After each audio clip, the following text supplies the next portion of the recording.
Hey there, film fans. I'm Jeff. I'm Dave. I'm John, and welcome back to The Love of Cinema, a pod in which we'll challenge one another to discuss movies both new and old with a strictly positive critical eye. That's right. And to avoid any lazy negativity, we have decided to make this a drinking game. A drinking game. That's right. Any negative criticism about a film is absolutely allowed, but you're going to be called out for it. You are going to hear a buzz. That means that we're drinking. There it is. I hope you drink too. There it is. So, pour yourselves a glass. Oh, yes. Give it up. Oh, there he goes. For the films we love and perhaps a film that needs some love. Oh, boy. Oh, Jesus. Yeah. Maybe. Very excited to talk about our two films. But let's go ahead and John, why don't you give us some shout outs right off Shout the outs. bat. Let's do it, baby. We drink beer. The guys are drinking our beer sponsor's beer. The beer sponsor's name is Carlos Barroso. Hold the brews up, you guys. He has an Instagram handle. It's C Barroso Bar 2019. That is CBARROZOBAR 2019. Shout out to Carlos. Thank you for the beer, brother. And as always, the music you hear on this episode and every single episode is provided by the artist Dasein. That's Dasein, Dasein. If you like the music, you can go over to soundcloud.com/Dasein-artist and you can download all this music for free. So go over there and fucking go for it.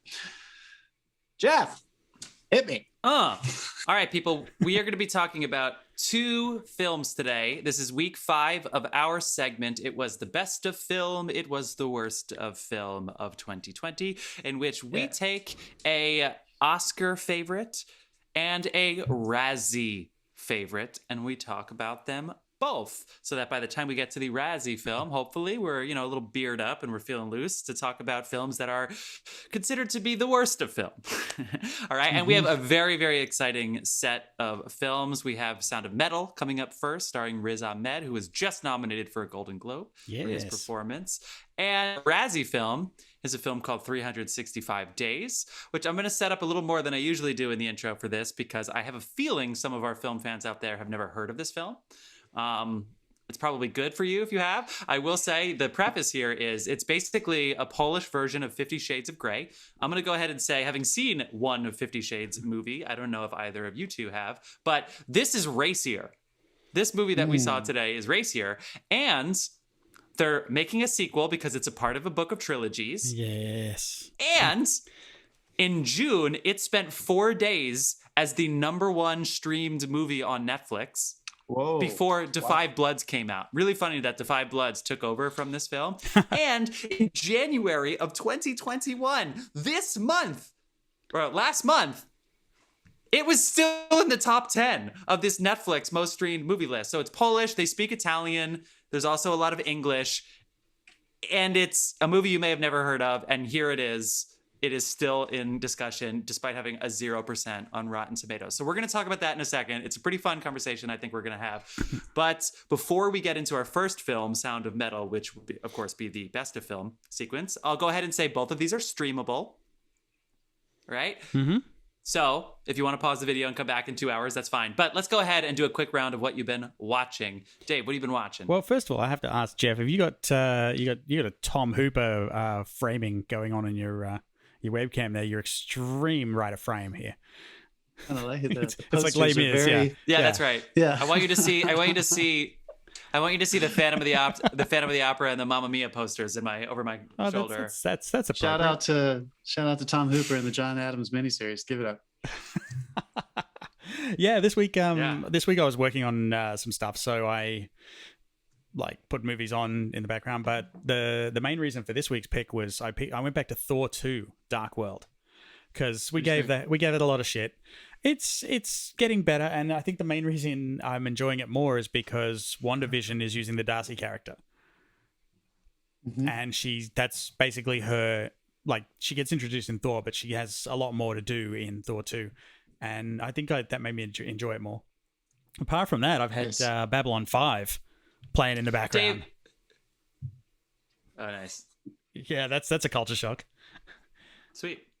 Now, What was your question? The Disney Plus execs fucking love you, Dave. Here we are. WandaVision comes out, and all you do every week is rewatch all of the Marvel movies. They sit there and they toast themselves every time they listen to our podcast, which I'm sure they do. Yeah. Hi, Disney. You're doing great. Like, did you guys see WandaVision this week? Because they really turned it on its head. I'm not going to talk about it, but they turned it on its head. Like the whole fucking universe. Yeah. My favorite. Dave, I rewatched some of the Marvel movies last month, and I felt the same way. I didn't mind Dark World nearly as much as I did the first time.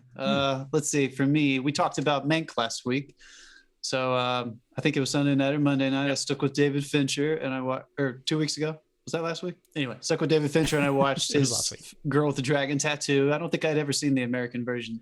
Oh. So I enjoyed it. Have you seen the original? Really intense. Yeah. Oh, I think I've seen the first one. I haven't watched the second or third one of the Swedish version yet, but I don't think I'd ever seen David Fincher's. That was a weird watch with my mom. Did I watch with my parents? Yeah. That was intense. I watched that, and then I watched some The Town, The Little Things. If anybody, that's not on our list, but that came on my list. Yeah, it's on personal list. I want to check it out. That HBO Max has got it. I guess it's a Warner Brothers release. It's the Denzel Washington, Jared Leto, and Rami Malek cop thriller. It kind of feels like and I don't mean this in a negative way. It kind of felt like a kind of TV movie of the week. Like you're in, you're out. It's not super long. Crime thriller mystery. It was good. I recommend it. It wasn't the greatest movie I've ever seen, but it was fun. I enjoyed it. And watch some fun documentaries. Jeff, what'd you watch, dude? Watched episode 5 of WandaVision. Dave, shout out. I still stick to my guns at the beginning. I wish they dragged it out more because it's really fun, and I would have been even happier to spend more time. But it's great. So having said that, I understand that it's in process, and I'm judging it a little soon. This is going to be a great binge. I mean, it is only 8 episodes. I watched. Yeah, I kind of want to wait. I'm still watching. Exactly. Yeah. I think, John, you're gonna be pretty happy that you did. Nice. I watched a couple more episodes of I May Destroy You, which came up in the Golden Globes conversations a lot. Mm-hmm. It's an amazing show. So just to confirm what you're reading about online, it's exceptional. It's category redefining. It pitched as a comedy, and it's a very dark comedy, but it brings up really interesting subject matter in a way that I'd never seen before. It's amazing. So wow. I May Destroy You, shout out. I watched Lilo and Stitch because fuck you guys. I watch Disney movies sometimes. And I watched of The White Tiger. Some of the movies. Oh yeah, The White Tiger. Yeah. What? Some of the movies I watched this week were the Imagineers. Yeah.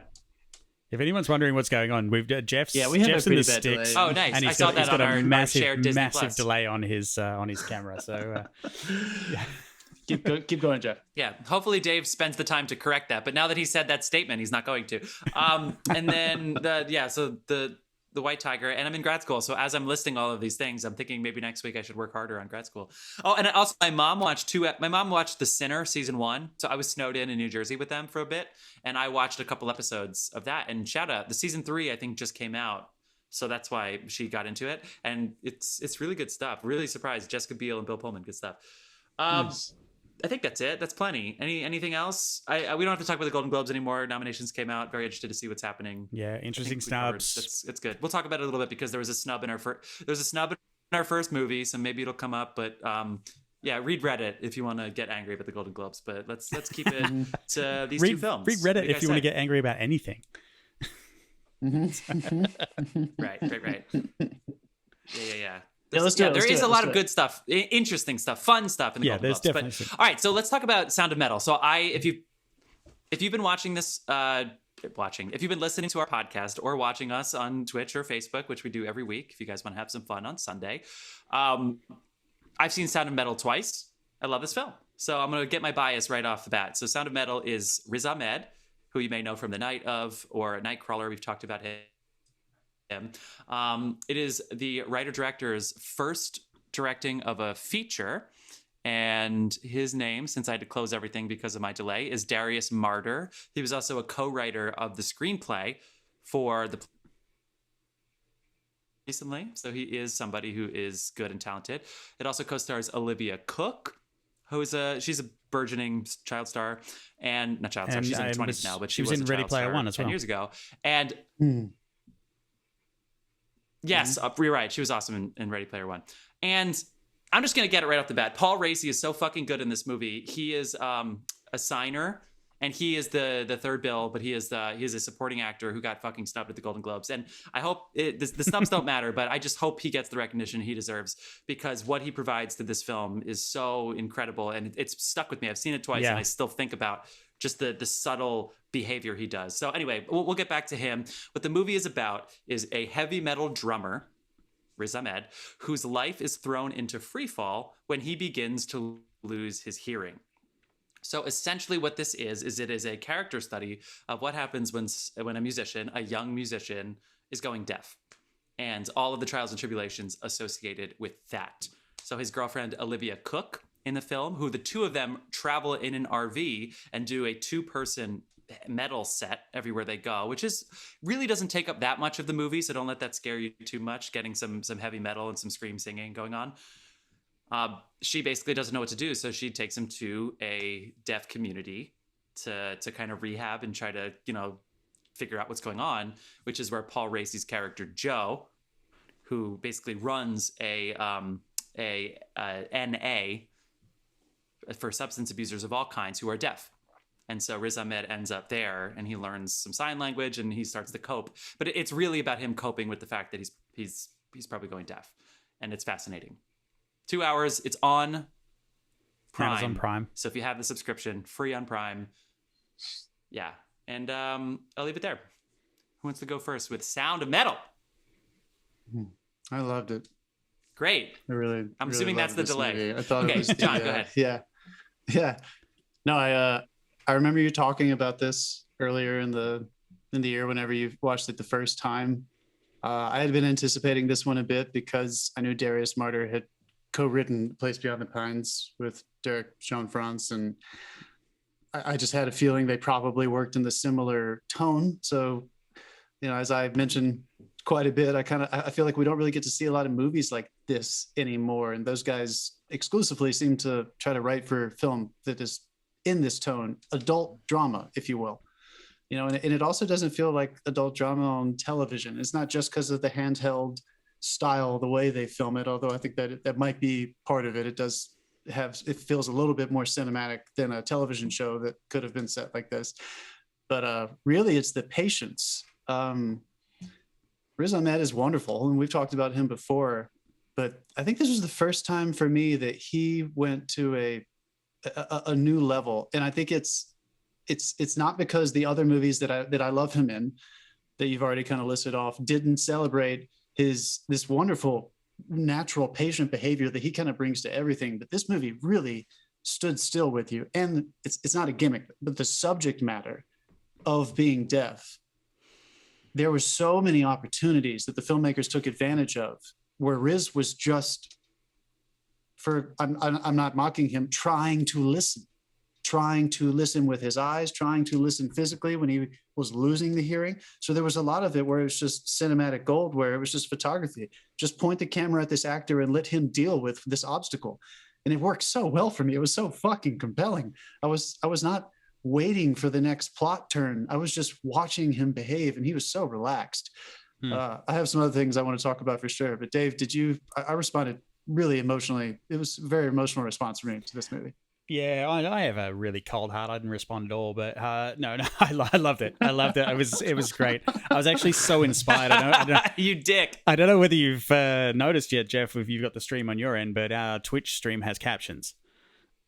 Oh, and good. I added that after watching this movie. I was like, this is something we're missing. Yeah. And it's, Wow. it gets it right about 70% of the time, the captions. And if you notice, did you watch with the captions on? No. The second time. Yeah, watch it with the captions on, because not all of them are there, and that's on purpose. They've specifically messed with certain things, like in certain things where he can't hear, you can't hear. And they've done the same thing with the captions. Wow. Yeah, I know this is a shitty note to give for this film, but the audio work on this film is fantastic. Yeah. Doesn't take away from the fact that this is supposed to be deaf friendly. Although I'll talk about that in a second. The deaf community. This is a movie that the deaf community is going to necessarily love. We'll talk about that in 1 second. But the audio, the way that you hear it muddled, the way that it almost has this like metallic tingy quality at certain points, it's on purpose, obviously, so that it's a visceral experience. It's slower. There are a lot of close-ups on his face and his eyes. Yeah. Look, I'll tell you. I'll tell you when he was standing there and his ears started ringing, I felt the terror. And because I do a lot of audio work, I live in fear of that shit happening to me on a regular basis. But yeah, I felt, and he did it perfectly. Like there's moments there where you can see what's going through his mind, and the absolute, like his mind's racing. It's like, I need to find a solution to this. I need to find a solution to this. And that's the ultimate message of the film. It's like, do you, or do you just deal with the hand you were given? Right. Yeah. And the ultimate, spoiler alerts, as always. We're going to be talking about. Sorry, John, you finish your thought. You're good. Spoiler alerts. We will. I don't want to. We won't give away everything, but the progression of his hearing loss, finally building to a place where it was. They did it so well, where you got to experience it firsthand through his point of view, like Dave was mentioning. And then you got some external point of view from his girlfriend and from the first doctor he saw that basically makes the point, you're never getting back what you've lost. You're trying to hang on to what you have now. He loses more and more as time goes by until he finally decides to, try to get the cochlear implants, in which it finally gets to a place where it's absolute silence. So I was paying attention to the sound design like crazy in this movie, not in a technical way. I was just, you can't help but you start thinking and hearing differently because of the subject matter, and the sound design knew exactly how to toe the line with you and just bring you along gently. When it finally got to absolute silence, I was terrified. Yeah. And dude, yet imagine the impact of that in a soundproof theater. Like we're watching it at home with this God damn it, I wish I was in a theater. I know. This is one that would have been phenomenal in the theater to see, because when it went silent, it would have gone silent. Listening to people breathe differently in the silence and stuff, like feeling people react to that around you. Last point I make about that though is that there's a counterpoint to what's happening with the sound design and what's happening to his loss of hearing emotionally with the support group that Jeff was mentioning that Paul Raci leads. So as he is losing more and more, you feel him starting to approach his emotional deliverance for this issue that he has. And is he going to actually live with it, or is he going to continue fighting it?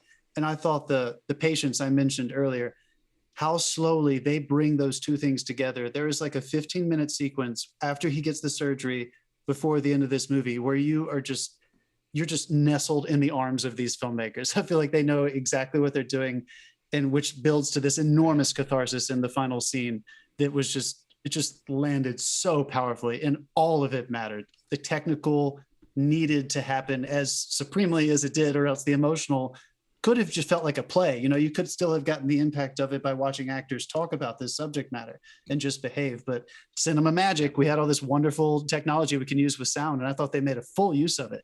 Jeff, I want to ask you directly, with the deaf community, have you read any articles about them being frustrated about the way that they chose to design the sound, kind of that underwater bassy kind of feeling? Because I've never read a whole lot of literature on whether or not that's what it sounds like. You just asked if the deaf community had an opinion about the sound design.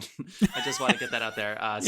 There's a lot of people in the deaf community. There's a lot of people, because it's going to be pretty buzz. Well, there's a lot of people in the deaf community who have lost their hearing and can still read about what people are talking about. So I feel like the cochlear implants, like we'll talk about that at some points, because am I saying that right? Cochlear? I think that's the right way you say that. Yeah. Cochlear implants. Cochlear? Okay, yeah. None of us can pronounce that.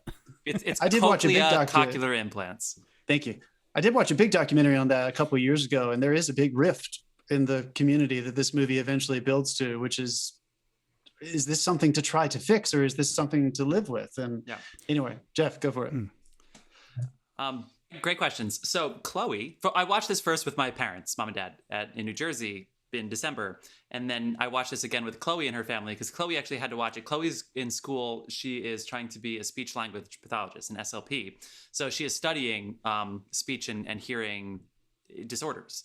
And so we had interesting information because it's part of their class. She actually had to watch this for a class.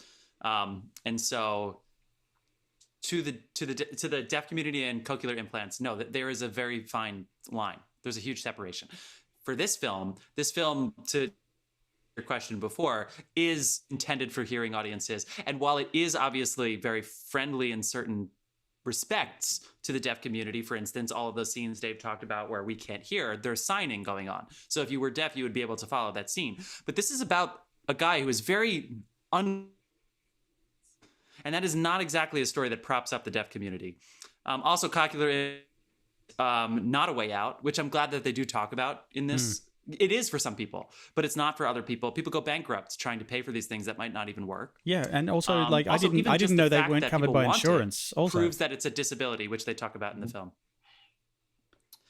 Yeah, because it's so expensive. Right. Yeah. Well, it's not preventative of any kind. You know what I mean? So anyway, yeah. So it is very divisive for the community, especially this film, because I would sit here and say I would probably respond similarly to Riz losing my hearing. But a deaf person would sit there, and just the fact that we're talking about how frustrated we would be losing our hearing is not the most sensitive thing. It's not the worst thing in the world. It's not like people need to have their opinions, coddled. But it's just, I think it's important that people understand that this is not just a pro-deaf movie, which is part of the reason that I'm so fucking mad that Paul Raci wasn't nominated for a Golden Globe, which I know is arbitrary. I know in the grand scheme of things, it's a small thing. But he was raised with deaf parents. He is known for being a theater actor who works with Deaf West in LA, even though he's from Chicago. He signs everything. He's an interpreter. He can't get work because most of he's seen as like he has a heavy metal band where he signs, and he's like an in to this community where he feels really connected to the Hollywood deaf community, even though he's not, because he can actually hear. It's a different category when you have deaf parents. There is a whole thing because that you are usually going to be interpreters. Right. If you people with deaf parents tend to be interpreters. It's not people that just went to college and learned sign language, because I just watched. There's another thing I watched this week. It's called Signing Black. If you're interested about the deaf community, I would recommend this documentary. It's 30 minutes. It's called Signing Black. And it's basically the difference between being black ASL and regular ASL. Black ASL is much more expressive, but white ASL finds that to be loud. Like they're being shouted at just because people are being expressive. It's fascinating documentary if you want to know more about that world. But yeah, just that Paul Raci, here's this opportunity for him to just say like, I hear you, I see you. And then, he was so good in this movie, being able to work with Riz, who is very frustrated. He's very frustrated to be losing his hearing, and Paul can understand that, the actor and the person. And he helped Riz. He helped Riz understand the sensitivity of this issue more than a producer ever could. The co-star. Do we know if he's got an Oscar campaign running? Because if not, we should just start one for him. I know, I really should. He's a top 3 contender. It's him and Leslie Odom are like 1 and 2. So yeah, it could happen, and this whole thing could be for naught. But it's such a small movie with a small budget, and Riz is the star, and he's getting his acclaim. So it's just a weird, murky. And it's good that it's murky. You're right. Anyway, sorry, I don't mean to bring the podcast down because of that. No. Just to highlight the fact that he's playing Paul Raci, the person we were talking about. He's playing kind of a sage character, kind of the leader of this anonymous. It's not anonymous. This deaf community that also works with addiction issues, because it seemed like most of them that were living in this house that was working with this other deaf organization, a lot of the people who were in his organization in his house were also dealing with addiction.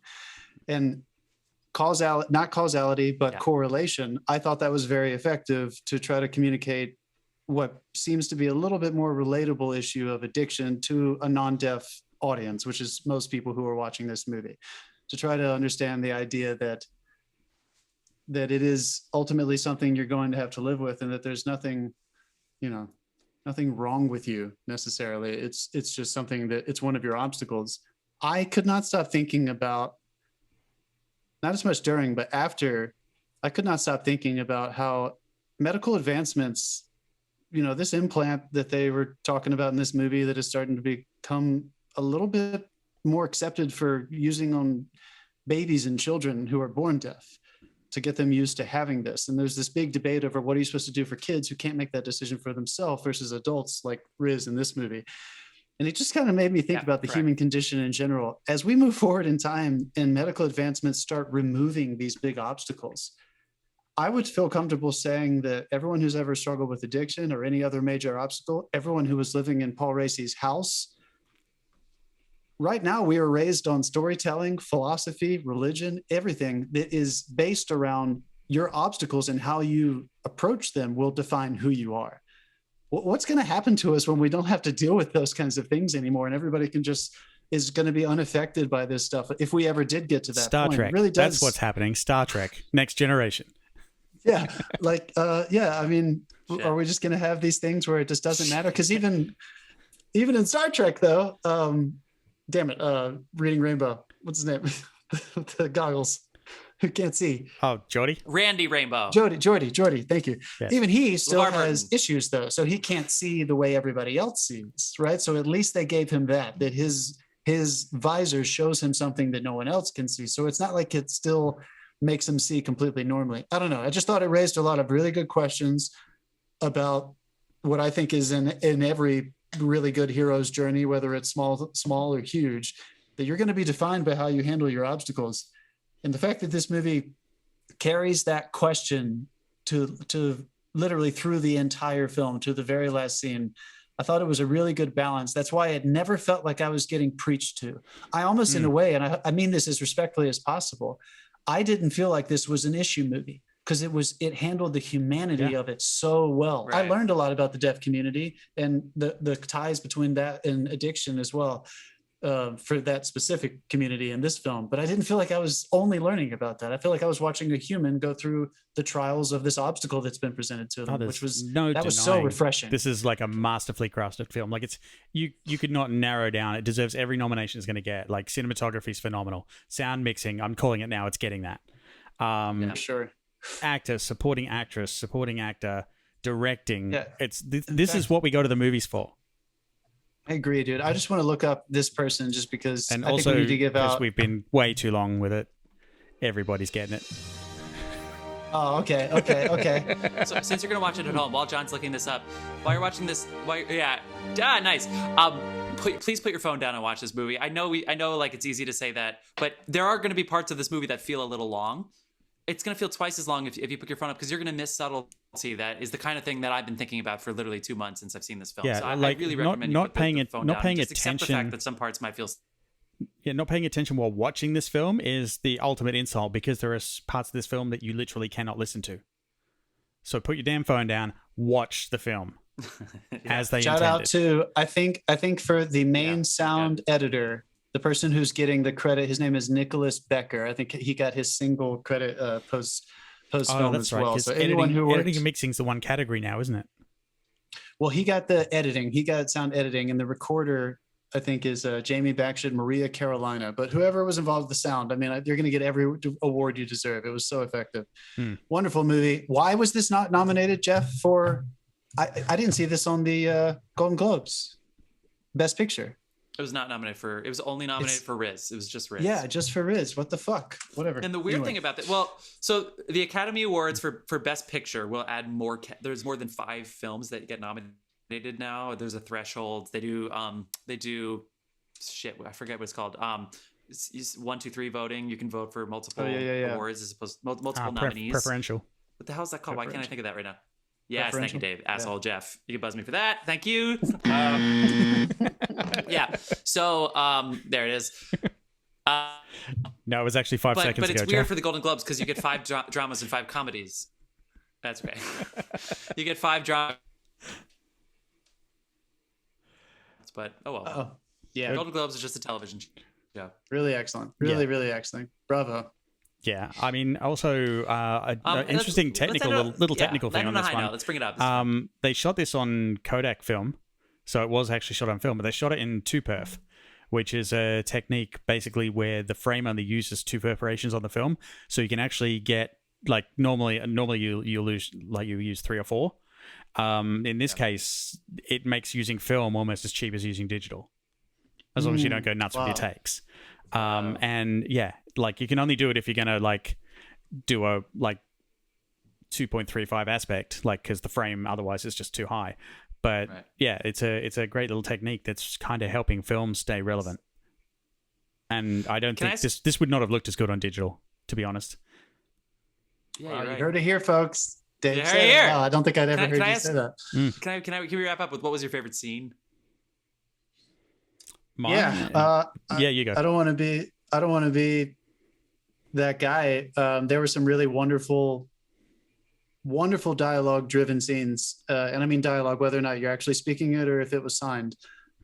There's two really heavy hitters from Paul with Riz that are very, very, very emotional. There's two really good scenes with Riz and his girlfriend, I can't remember her name, who plays Louise. And my favorite scene though, because I kept waiting for them to use the cinematic effect of how to show us what he's experiencing in a very visual aesthetic way without sound being there. How are you going to play with us seeing what he's seeing with sound and then showing it to us in a more beautiful way without sound? And I'm not going to give it away, but this film builds to a really powerful moment where they use that effect. And that was my favorite scene, that for sure. I think you guys know what I'm talking about. Mm-hmm. Wow, yeah. Dave? Actually, my favorite scene was the just that really quick when he's gone to Paris to meet her, and when they're finally alone, the "it's okay."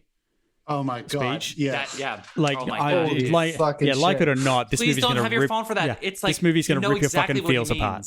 Yeah. Oh my you know God, exactly what, and you've been there. That's the kind of stuff that you can't write. That No, you can't write on the script. But and we've her, been there, and like, when he says her it's reaction okay, is you know what perfect. he means. Yeah. Like, oh my God, her reaction is so good. Yeah.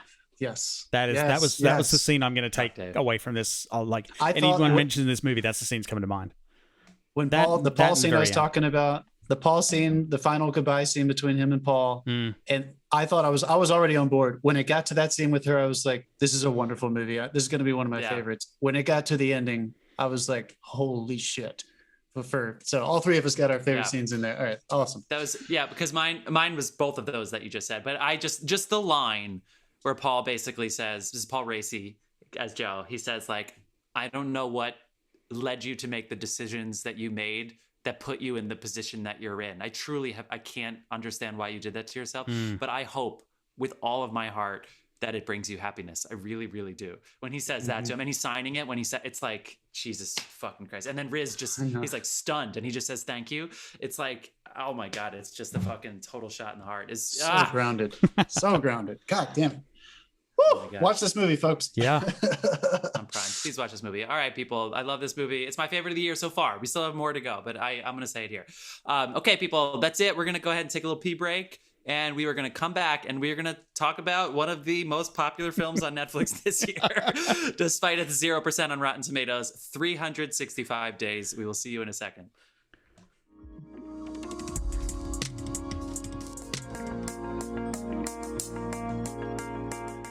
And we're back. We're back. We're back, people. You know, I totally forgot one tiny thing about Sound of Metal that has nothing to do with the film, which is I tweeted today, and then I don't tweet very often. Nobody follows me. It's fine. I retweeted from our handle, shout out to @TheLoveOfCinema on Twitter. Yeah, sorry.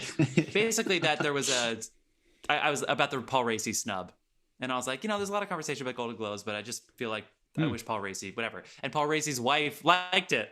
Oh, nice, dude. Like, oh, that's so sweet. I'm glad she's looking up the hashtags of her husband. That's so cool. Cool. Post a link to the show as well.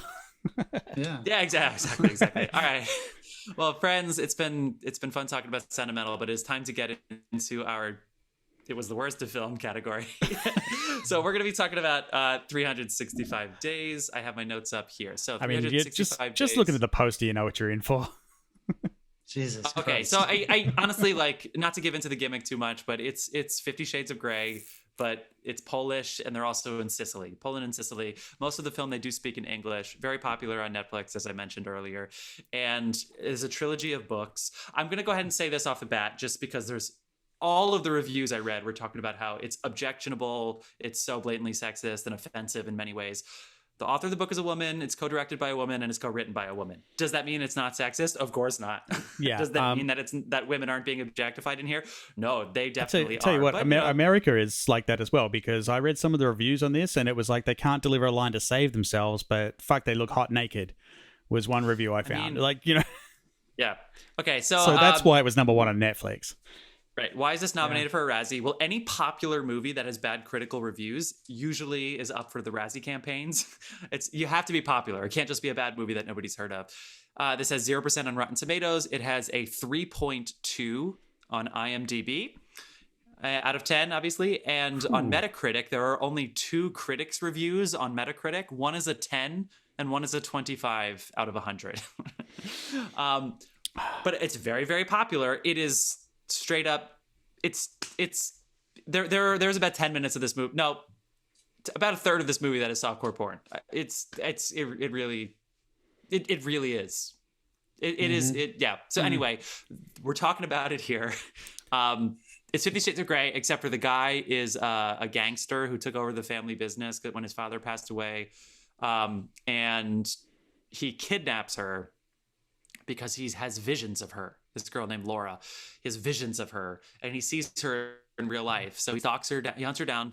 I guess that's not right for a gangster. He stalks her, kidnaps her, locks her away in a castle or some shit, and says, "You have 365 days to fall in love with me." I think they explain why, but it's really murky. It's basically really Beauty and the Beast with nudity. It is, except it's very, very aggressive. It's like. It's upfront about how rapey it's going to be. Like, rapey is a good word. Yeah. So even if you're watching this, you know what? I want a terrible 50 Shades of Grey that's racier than that, to all of our younger fans out there. Mom and Dad, I'm really happy I did not watch this with you this week. I was going to ask. That was my first question. Me too. I was snowed in. I was snowed in with them for 2 days this week, and I was like, well, we've already seen Sound of Metal, so why don't we watch this other movie? I'm so happy I put it off. Oh my God. For those of you who want to just know that the first hour especially is very rapey. Jeff doesn't like to read the log lines before he watches the movies. Oh my God. On like Thursday, I reached out to you. I was like, did you guys know that? And you're like, yeah. Anyway, and he's the mob, so they're like saying whether or not they should handle sex traffickers, and they're like, we would never work with sex traffickers. That's so beneath us. Yeah, okay. As they about to kidnap a woman, but of course she wears fancy things, and they buy her whatever she wants, and it makes women look really impressive in the workforce. I guess it's a strange watch for sure. But I have a lot of questions. All right, knock yourself out. You go ahead. Yeah, kick it off. What are your Okay. Oh, there's sequels in the works, by the way. The sequel is in the works. There are sequels in the works. Did you read what the other 2 books are about? Because so the first book is he kidnaps her and gives her 365 days to fall in love with him, which, spoiler alert, she does. Yeah. And Shocker. And then in the second one, another guy kidnaps her, and she falls in love with him. And they also introduced the main guy. They also introduced the main guy from the first one's evil twin brother, who's British for some reason. And then in the third one, someone else kidnaps her. She's going to be like fucking Bruce Willis running. How can the same thing happen to the same person 3 times? And spoiler alert, I guess the ending of this movie isn't what we think it is. I guess if there are 2 extra books about this. Now we know. Yeah. This chick getting kidnapped. It ends on the mother of all cliffhangers. It's going to piss you right off, I can tell you. Yeah, this was I'm not going to lie, this was a ballsy release for 2020 after everything we've been through the past 4 or 5 years. This is a month after George Floyd. Yeah, I mean, I know that Jeff alluded to, all the rapey stuff, and everybody lived through the women's movement. Not that we needed that movement to feel uncomfortable with a film like this, but I mean, the first half of this movie, when he's basically introducing his plot of you have this time to fall in love with me, and basically in every scene until she finally does give in and want to have sex with him, he basically keeps saying, I'm not going to make you do anything until you want to. But the staging of the scene is him like his hands are all over her boobs and his knee is in her crotch or his hands around her throat. He's still all over her puts her without in a her leg consent. spreader. And Yeah. Like, I won't do anything without your sake. consent. And then he chokes her if she doesn't have sex with him. Yeah. That's Okay, Okay, and again, so I totally get it that this is like for softcore porn purposes. Like if you're going in for only this, like this is a softcore porn. I mean, the story, how do you figure out if it's a softcore porn or not? Just like all pornography, remove the sex. And does the story actually make sense? The answer is no. The answer is right. The story doesn't make sense. you're right, but I still have to buzz you. Yeah, sure. The first scene Also, does the first soundtrack scene was make a sense? little compelling. I was going to wait to get there. Oh my sorry, God. sorry. I didn't mean to cut you off. Sorry. We'll talk about this soundtrack. Go ahead. All Sorry, right, what I'll were you just saying? skip that. The first scene actually is relatively compelling. I was like, maybe this is not going to be quite as bad as I thought it was. I was wrong about that. The soundtrack is the nail in the coffin. Jeff, you're right. I think this is a 50 Shades of Grey. Yeah, sorry. I think they stole this from 50 Shades Zero of Grey. for a reason, folks. Did they ask themselves, like, do you think the sound editors for both reasons sat back in the editing booth and they were like, these sex scenes just don't work. They're too creepy unless we put a really bad pop song behind them. Like, is that the formula? Like how I'm wondering at what point, because there were two directors. I'm wondering did they talk to each other? Yeah. No, What was there's the a reason. There's a reason for collaboration? this, because like there are certain scenes where they react one way, and then in the next scene, that's all gone. Like there's no collaboration. Yeah. Like there's no. It's almost like there was a missing scene in the middle where everything settled down. And okay, my biggest problem with this is there's no indication of the passage of time. So I'm like, oh, okay, this is covering like 100 days or 200 days or whatever. No, Yeah, at the one movie point called she 365 At days. one point she throws out a line. It's like you've only known him 2 months, Yeah. which means she pretty much banged him like day 4. Yeah. Yeah. Like There is one scene. None of this makes sense. You're right. And the fact that in the middle of this movie, there is a secondary plot that is happening to Massimo, the guy in this. He's the leader of the Sicilian mafia family, as Jeff said. And there is an exterior plot about him dealing with starting a gang war with another family. And she does play into that, but you might miss it. You might miss that detail. Yeah, what the hell happened to that? Exactly. And if you miss that detail, the end of this movie is going to be like, what the fuck? What just happened? And then he falls on his knees and it's over. And you're like, what? The first thing I saw of plot was when the woman walked up to them in the club and went, I'm going to kill her. Yeah. That was the first time I saw anything that was like, and don't get me like wrong, half of this is shot like a music video. Yes. So like they've got a drone. They got a drone and they fucking that used 50 it. Shades thing, dude. It's the same kind of style. I'm curious. Did they like study softcore porns and were they like, let's just take the production value up a notch, but we don't want to leave that way that movie feels. What didn't work for me the most of this, and again, I've never seen 50 Shades, is that. Sorry, mom and dad, but we've all seen pornography in our lives. Anyone who has seen some kind of, shout out to Boogie Nights, anyone who has ever watched like an actual pornographic film. I'm trying to legitimize your sexual viewing. No, come on. Saying, It's usually, I've seen Boogie Nights. It's usually kind of funny. Everyone is usually kind of nodding along with the story because that's not why you're watching pornography, even though, again, in Boogie Nights, that's the whole point, to try to make a good story. But even then, it's funny. There were so many holes in this. And yet they were trying so hard to make me understand who these characters were that when it got to the sex, I was super uncomfortable because it's not pornography. There is no detachment. I knew who they were too well for me to not feel like I was being voyeuristic. It was gross. And I must admit, feel like I was watching some sex. There were some scenes I was looking for like an obscuring pot plant or something. It just but I mean, for Jeff's comment about how it's like incredibly racy, I didn't find it incredibly racy. Like, sure, there's a little bit of nudity and there's a bit of, when they go a little bit of nudity. It gets a bit rough. I've seen worse shit on American Gods. Really? Yeah. Wait, really? Yeah. I mean, she does him for like 4 minutes in 7 Oh locations. yeah, dude, don't get me wrong. It's got a a fucking montage I haven't seen the likes of which like since Good Luck Chuck. Where did they shoot to be honest? that yacht So scene? I mean, like, shout out to Good Luck Chuck. anyway. Yeah. All right. Let's get back to the music though, real fast. Hold on, let's get back to the music. How awful was some of that music, you guys? Was that like? I mean, It was awful. It was, Let mean, It was bad. Yeah, it was no good. I didn't understand. Sometimes there was one. This is my favorite moment, and I made a note of it because I was like, I have got to get this out. 3/4 through the movie, literally moving into the third act, if you will, being very nice about that. Third But I guess act of this feature film. when a new obstacle gets introduced, the soundtrack drops, and the first line is, "It's about to be tragic," and it's literally like Also, saying what's going to happen.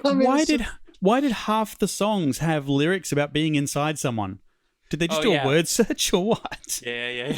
On all of it, dude. You guys, what's redeemable about this? I don't understand why movies like this keep getting made. Man up, Come on, woman up, and go watch real porn. You don't need to watch this movie. There's real porn all over the internet. Why are you watching this? I can't redeem the cinematography because like there were the camera movement in the second scene we're in the boardroom. There was so like they're cutting between the two things. And they're panning them different reasons, like different directions. There was so much fucking movement. I started leaning like I was playing Mario Kart. So it's like then they threw out the line in the very first scene. Like they literally cut from one side to the other. Mm-hmm. Yeah. Anyone who's ever shot a film or edited a film will know what the line is. Basically, you do not cross it unless you're really trying to be, subversive and break the rules. But that's not what this was. Yeah. Unless it's as far as the writing, the movie is packed full of caricatures and cliches. Oh, she has a weak heart, and it's a physical condition that goes away when it's not useful anymore. Starts writing him, yeah. You've got somehow she made it through 2 months of nonstop fucking on a yacht. The heart to give up. That's right. Yeah. I would say now to say my dad usually listens to this podcast when he's either riding a bike or on a treadmill, and he can't access his phone. So I love the fact that he can't pause this. Like he's sorry, Gary, listening to this right now. Yeah, just like this film, Gary, this is happening. Yeah, exactly. You can't stop it. Oh my God. There was one scene that worked for me. And I'm being honest. Okay. There was one scene that worked for me, and I thought it was funny. It's when she finally sees her friend Olga. All right, Yeah, with the gush. Gushing has a new meaning for 365 days. When she goes back to Poland and she sees her friend for the first time in months and months, right? Her best friend Olga, and she such a hot name. Right, it's great. And they're catching up, and you're like, okay, this is silly. And she's basically saying all this amazing stuff. She's like, I've met this man, and I'm like, wow, they're the melodrama. Like, is this for real? And then it just does a hard cut to the moment after she has told her the truth, and they're chugging wine. And she's like, what's wrong with me? And I was like, oh, okay, that was the first time in this movie where I knew what it was. Yeah. It did work for me. I did laugh, and I was like, God, that's good. That was funny. I've been waiting for that. Maybe from now on, Olga will be my reasonable point of view. Nah, they kind of threw that out the window. Her arc was literally one flirting scene in a bridal boutique, and then that's it. She's gone. Apparently, she has a bigger role in the second film because she ends up getting with that guy. Spoiler alert. She was my favorite character. Yeah, I like. Maybe they'll actually invite her and her parents to the. I'll tell you what though, like, right at the beginning, like when he kidnaps her and she gets the gun off him, and she's got the gun in his face, like you've just been kidnapped. Pull the trigger. Like if she pulled the trigger, this would have been a perfectly fine short film with some cool drone shots. He's too sexy. Wait, here we go. Wait, I love this. This is called porn or film. What would you do? Okay, so she's at a bar trying to make him jealous, and he's in the other room with a stripper and doing cocaine. And she tries to make him jealous, so she starts flirting with another guy. But it turns out the guy is with the rival family's gang. So when Massimo, our lead, gets angry, he pulls a gun, and Tarantino style, there's a bunch of dudes pulling guns on each other, and it's all her fault because she gets in the way of his business. What do? She apologizes, and they have sex for 2 full minutes. Instead of all of a sudden now we have a violent mob situation with families against each other that's all of her fault. It really was just the beginning of a softcore porn. I do also love that, like, every time she faints, he picks her up and puts her in the room with the best lighting. I mean, come on. They What know about they're the doing. time she? What about the time she surprises him in his hotel room, and there just happens to be a dominatrix like waiting in the shadows, like for a cue to come in? By this point, we're at maybe week. Nobody knows what we're talking about yet. She hasn't banged him yet, so we're at like day 4, day 5 of captivity. She's alone in a hotel room. Fucking escape! What are you doing? No, I'm gonna open the door and go down to where he is. Like none of this makes sense. Which is my ultimate criticism, which is why I'm not going to try to respect this film too much, even though we try to do that on this section. But this is why I don't know if this film deserves our respect, because we all know what these 50 Shades and 365 Days, what they're trying to get to, that there is this darker side to our fantasies that makes us make ambiguous decisions sometimes because we're so driven by desire. Mm-hmm. I did not get enough of that. If you're going to try to do that, then do it right. Don't just make it about the sex and the hot guy. Make it about the conflict within. Day 2, I didn't he see took her enough shopping of for that. clothes. Like, she got a lot of clothes. Also, I got to tell you, there was some badass coloring on that red dress too. They fucked that up. Yeah, like there was noise. There was literally noise. You meant actually bad. I thought you meant good. No, it's bad. Badass means good in Western culture nowadays. She looked great. I mean, the clothing, the costumes, some of the stuff. I could see how there were some aesthetic things that looked really nice. They both look great. They're both very, very attractive human beings. Like, that's not the problem. But like, there is a way to show, if you want to show that much sex, you can show that much sex, but that sex would have been heightened way more for me had I actually been feeling her conflict. I wasn't feeling it.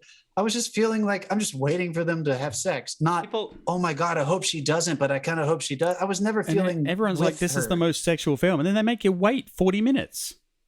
And if that's a tough 40 minutes, dude, there's some rapey stuff in that 40 minutes. There is a very uncomfortable. Dude, this movie is a horror show. A horror show of There's misogyny two and bad uncomfortable consent blowjobs. messages. Yeah. Like it's like I still don't know if I saw what you know what I mean? Like, you did. It was prosthetic. I saw too much. It was prosthetic. Yeah, it was prosthetic, which because there is an ongoing. There's an ongoing set because those women were. Yeah, there's an ongoing argument really about that. Like about whether some of those scenes were real. Because let's face it, that long shot with the drone on the boat, that was very revealing. Yeah, it definitely looked real. But they're saying nope, it was absolutely not real. They're just that good an actor. Right. I call bullshit. I mean, honestly, if I'm going to go ahead and talk about this in respect to 50 Shades, which gets shit on, but it made a lot of money and people watch it, it's a guilty pleasure. Their chemistry was better than the 50 Shades chemistry, and I know that sounds weird. Well, it's weird because it's rape. 50 Shades. It's weird because it's like kidnap, borderline.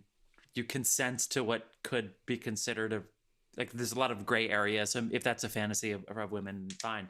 So that's very strange. Having said that, and yes, and she likes him the same way, but Belle and Beauty and the Beast, as you said before, which is obviously different than this, but you believe it, but they believe it because she seems convinced, and that's the weirdest part about this is that she totally banged that beast.